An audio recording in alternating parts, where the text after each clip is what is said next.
How to delete account bio history on Instagram. So Instagram saves your old bios onto your account data, but you cannot directly delete bio history from the app. However, you can view it and manage your current bio as well. So first of all, open the Instagram app on your mobile device and make sure that you are logged into your Instagram account.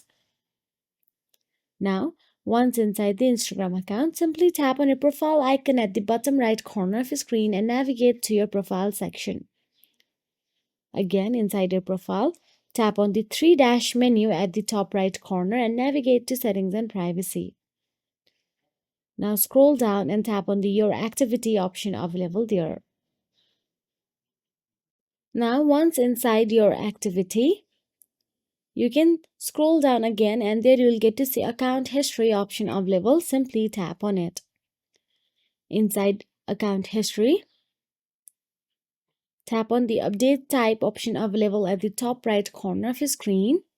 And once you tap on it, you will get to see the options available.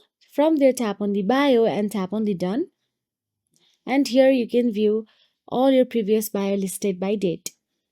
So now you can only view, not delete your bio history from here.